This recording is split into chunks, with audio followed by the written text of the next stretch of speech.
अस्सलाम वालेकुम everyone, welcome back to another interesting video. तो आज मैं आप लोगों के साथ बहुत ही खूबसूरत सा नेक का डिज़ाइन शेयर करने वाली हूँ और जिसमें बहुत ही सादा और सिंपल से मटेरियल्स लगने वाले हैं, लेकिन बनकर ये बहुत खूबसूरत तैयार हुआ था। तो जैसा कि आप देख सकते हैं कि मैंने कपड़े को फ्रेम पर सेट कर लिया है और मैं पैटर्न भी ड्रॉ कर चुकी हूँ, लेकिन ये थोड़ा सा लाइट हो गया था और मैंने इस पैटर्न को किस तरह से ड्रॉ किया है उसका मेथड भी आप लोगों के साथ शेयर करना था।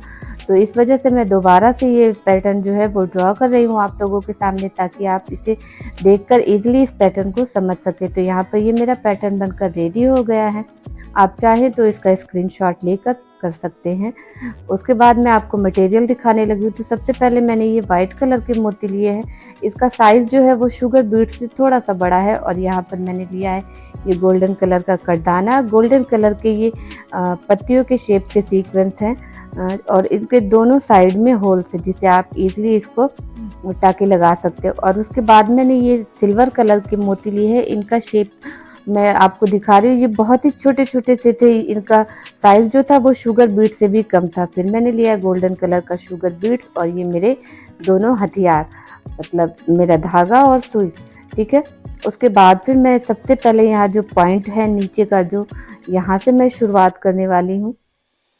तो यहाँ से मैंने धागे को नीचे से ऊपर की तरफ निकाल लिया है और ये मैं आपको यहाँ पर दिखा रही हूँ कि मैंने किस तरह से अपनी सुई को फिल किया है। पहले एक कटदाना, फिर मोती, फिर कटदाना, फिर मोती, इस तरह से मैंने सुई को फिल किया था। और इसी मेथड के साथ हम इसको कपड़े पर भी लगाएंगे। ठीक है। तो आप देख लीजिए, मैं इसी तरह से लगा रही हूँ, क्योंकि मैं आपको किस तरह से लगाया जाता है वो कई बार बता चुकी हूँ। तो इस वजह से मैं आपको ये नहीं बता रही हूँ कि किस तरह से लगाया जा रहा है, मैं सिर्फ आपके साथ पैटर्न शेयर कर रही हूँ। और उसके बाद ये देखिए, दोबारा से मैंने अपनी सुई को फिल कर लिया था और फिर से उसको कर दिया था। मैं बस आपके साथ थोड़ा सा पैटर्न शेयर कर रही हूँ कि मैंने इस तरह से इसको लगाया था। पूरा पैटर्न मैं आपके साथ नहीं शेयर करूँगी क्योंकि उससे टाइम ज़्यादा लगेगा। तो ये यहाँ पर मैंने थोड़ा सा बनाकर तैयार कर लिया है और सेम इसी मेथड के साथ मैं आगे भी कंप्लीट कर लूँगी। तो एक साइड मेरी कंप्लीट हो चुकी है और यहाँ पर मैंने दोनों साइडों को बनाकर कंप्लीट कर लिया है। ये इतना काम डन होने के बाद फिर मैंने ये जो लीफ के साइज़ के वो लिए थे सीक्वेंस, वो लिया है। उसके बाद मैंने सिंपल सुई धागा लिया है और उसके बाद मैंने यहाँ पर देखिए, मैं आपको दिखा रही थी कि ये जो पत्तियों के शेप वाले सीक्वेंस है उसको मुझे किस तरह से लगाना है और उसके बाद फिर आगे का क्या डिज़ाइन ड्रॉ करना है। इसलिए मैं आपको यहाँ पर मैं अंदाजे से लगा रही हूँ, हाफ इंच का गैप छोड़कर। आप चाहे तो प्रॉपर डिज़ाइन बनाकर कर सकते हैं, क्योंकि मुझे इतनी आदत हो गई है कि मुझे जो पैटर्न है वो मैं साथ के साथ ड्रॉ कर लेती हूँ। तो इस वजह से मैंने यहाँ पर नहीं किया। उसके बाद फिर से मैं आपको मटेरियल दिखा रही हूँ, क्योंकि साथ साथ मैं बताती चलूँगी कि किस मटेरियल का मैंने कहाँ पर यूज़ किया है। ठीक है। तो फिर से मैंने दिखाया कि आपको मैंने गोल्डन कलर का वो जो सीक्वेंस लिया था और गोल्डन कलर का पोत वाली मोती जिसको कहते हैं या शुगर बीट्स कहते हैं, वो लिया है।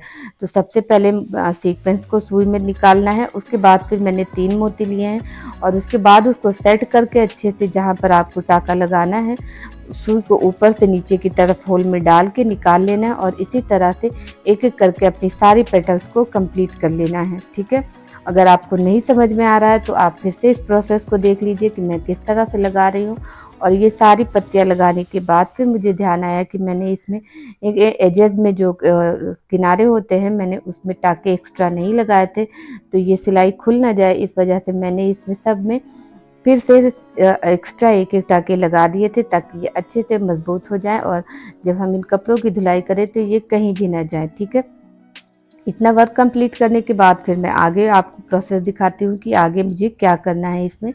तो इतना आप देख लीजिए, ये मेरा एक पोर्शन बनके कंप्लीट हो गया है। और उसके बाद फिर मैं आगे आपको दिखा रही थी कि ये जहाँ जहाँ पर मैंने पत्तियों के लिए निशान लगाया, तो सबसे पहले मैं पत्तियों वाला वर्क जो है वो कंप्लीट कर लूँगी। और दोनों साइडों में मैंने पत्तियों वाला वर्क कंप्लीट कर लिया है। और उसके बाद ये जो कॉमा के शेप का मैंने निशान बनाया है, इसको मैंने आपको स्टार्टिंग में जो मोती दिखाए थे, जो शुगर बीट से भी जिनका साइज़ छोटा था, उसका वर्क करेंगे। लेकिन उससे पहले मैं अंदर की तरफ की डिज़ाइन बना रही हूँ, क्योंकि मुझे अंदर भी सेम इसी मेथड को अप्लाई करना है, ताकि ये लुक जो है थोड़ा सा हैवी निकल कर आए, मेहनत कम लगे लेकिन जो नेक बनकर कंप्लीट हो, वो पूरी एकदम बिल्कुल लगे कि हैवी सा लुक आया है इसका। ठीक है, तो मैं यहाँ पर बाहर वाला जो मैंने पैटर्न ड्रॉ किया था, सेम उसी पैटर्न को मैं अंदर की भी तरफ ड्रॉ कर रही हूँ।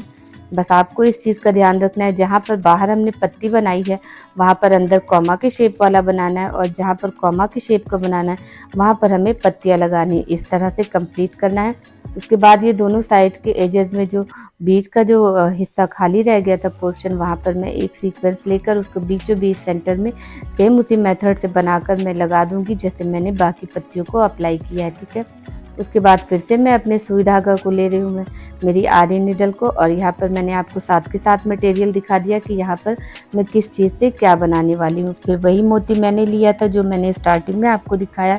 इसका साइज़ बहुत छोटा है और इसका कलर ये सिल्वर है। अच्छा, मैं इसको सिल्वर और गोल्डन के कॉम्बिनेशन में बनाना चाहती थी, तो इस वजह से मैंने यहाँ पर ये जो सबसे छोटी वाली साइज़ की मोती, इसको मैंने सिल्वर कलर का लिया था।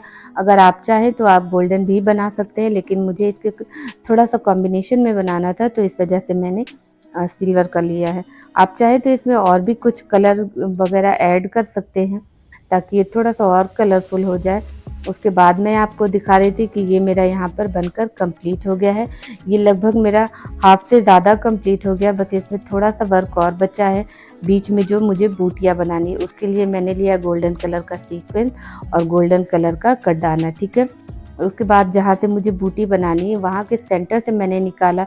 उसके बाद मैंने एक पहले कटदाना डाला, उसके बाद फिर मैंने सीक्वेंस डाला है, और उसके बाद फिर उसमें टाका लगा लिया। इसी तरह से करके हम पहले 4 लाइनें सामने सामने बनाएंगे, और उसके बाद जो बीच में 2 लाइनों के बीच का गैप है उसमें एक एक करके बाकी पत्तियों को बनाएंगे। तो इस तरह से कुल टोटल हमारी 8 पत्तियों का जो फ्लावर है वो बनेगा, और इस तरह से ऐसे करके मेरा जो वो पूरा पैटर्न है वो रेडी हो जाएगा। तो मैंने यहाँ पर आपको एक पूरा फ्लावर बनाकर दिखा दिया। सेम इसी मेथड से मैं ऊपर भी एक ही फ्लावर और बनाऊंगी, इससे ज़्यादा मैं नहीं बनाऊंगी क्योंकि मुझे बहुत ज़्यादा हैवी लुक नहीं चाहिए था। और इसका फाइनल लुक मैं आपके साथ शेयर करती हूँ, उससे पहले मैं आप लोगों से एक रिक्वेस्ट करना चाहती हूँ कि प्लीज़ वीडियो को लाइक ज़रूर कीजिएगा। चैनल को सब्सक्राइब नहीं किया है तो चैनल को सब्सक्राइब ज़रूर कर लीजिएगा। अपने फ्रेंड एंड फैमिली के साथ शेयर ज़रूर कीजिएगा, और वीडियो अच्छा लगा हो तो प्लीज़ कमेंट ज़रूर कीजिएगा। और आगे ही मैं आपको इसी तरह की वीडियोज़ के साथ मिलूँगी, तब तक के लिए अल्लाह हाफिज़।